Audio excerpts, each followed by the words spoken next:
Bonjour, l'épreuve dure 10 minutes. Vous devez identifier, sans goûter, les 5 produits devant vous et préciser pour chacun le type de boisson, la classification et le produit de base. Puis tirer au sort un papier et indiquer la méthode d'élaboration du produit, le produit de base, les principaux pays producteurs et autres informations utiles si nécessaire.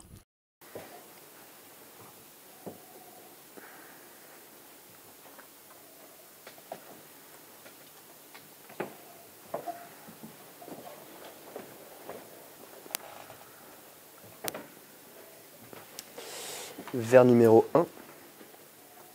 Tout de suite, comme ça, au premier nez, on a quelque chose de très céréalier.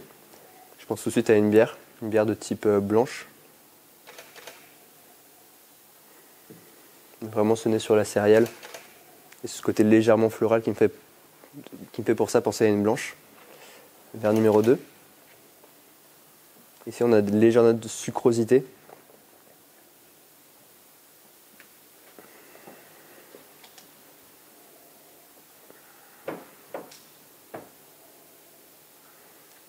Verre numéro 4, je saute 2 verres. Verre numéro 4, je me place ici sur un rhum de type rhum agricole. Donc, excusez-moi, produit issu de fermentation. Donc pour le verre numéro 1, une bière type blonde. Verre numéro 4, ici eau de vie de plante sur un rhum agricole.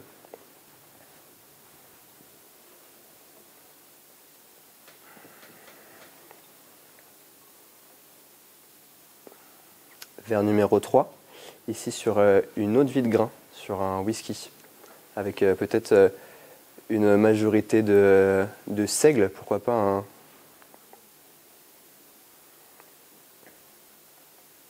ce côté très céréalier, donc une majorité de seigle. Verre numéro 3, on a un côté légèrement... 5, pardon, excusez-moi, merci beaucoup. Verre numéro 5, on a un côté légèrement anisé, qui pourrait faire penser tout de suite à la famille des anisés, sur style dans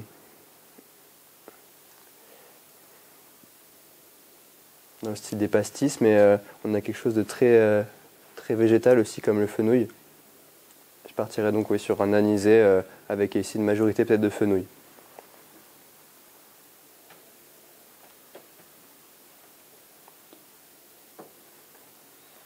Le verre numéro 2, comme je le disais, on a une belle sucrosité qui pourrait faire penser à une liqueur.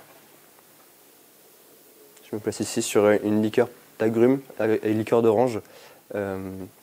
Liqueur d'orange, donc liqueur de fruits orange. 100% orange, plutôt sur style Cointreau que Grand Marnier. Donc si je récapitule, verre numéro 1 sur une bière de type blanche, donc produit alcool de fermentation. Verre numéro 2, une liqueur d'orange. Verre numéro 3, un whisky avec majorité de seigle. Donc eau de vie de grain, whisky, majorité de seigle. Numéro 4, eau de vie de plante, rhum agricole. Et verre numéro 5, un anisé avec une majorité de fenouil, comme je disais. Merci beaucoup. Oui, bien sûr. Ok, très bien. Ok. Donc le gin. Gin, on est sur une eau de vie de plante. Ici, majorité, on est sur une base pour la fabrication donc d'alcool à 90 degrés dans lequel on fait infuser des baies de genièvre. C'est vraiment ça qui va faire l'image et tout l'identification du gin. C'est vraiment cette baie de genévrier qui va apporter ces belles aromatiques qui lui sont bien typiques. Donc on fait infuser dans cet alcool, dans de l'eau des baies de genévrier qu'on fait ensuite distiller pour créer ici le gin. C'est un alcool qu'on le retrouve principalement en Europe. En tout cas, c'est le pays dans lequel on l'a découvert en premier, dans les pays du Nord, en Hollande par exemple, qui a une belle production de gin. En Angleterre également, c'est vraiment le pays phare du gin qu'il a aussi importé avec ses différentes colonisations qui a eu lieu des années auparavant. En Inde par exemple, on a une belle part de la fabrication de gin. On pense tout de suite à Bombay Sapphire par exemple, qui est un produit qui est un peu révélateur de l'ancien empire colonial qui était l'Angleterre. On est sur un alcool qui tire autour des 40 degrés.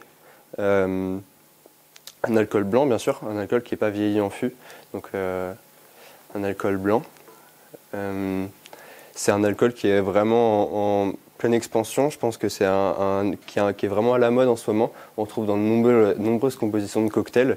Bien sûr, en cocktail, on peut citer le gin tonic, qui est vraiment le cocktail phare qui met peut-être le plus en valeur les gins, avec tout simplement 4 centilitres de gin et on top au tonic.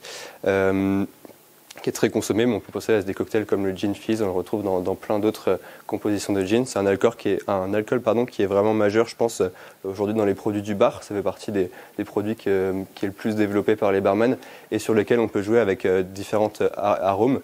Certains l'aromatisent plus avec la baie de genévrier, d'autres cherchent plutôt, par exemple, le citron, ces notes d'agrumes. C'est un alcool qui permet beaucoup de liberté dans sa production.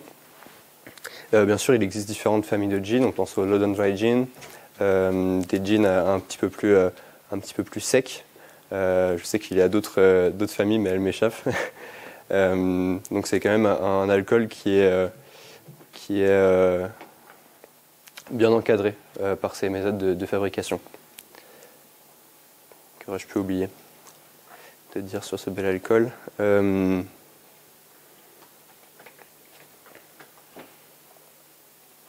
C'est tout ce que j'avais à dire. Il vous reste quelques temps, un petit peu de temps. Très bien. Si vous souhaitez revenir sur soit les produits, soit le produit que vous avez présenté. Ok. Ce n'est pas une obligation, c'est une possibilité. Ça risquerait de me remettre en doute ce que j'ai senti tout à l'heure, je ne vais pas prendre ce risque. Non, que dire de plus sur le gin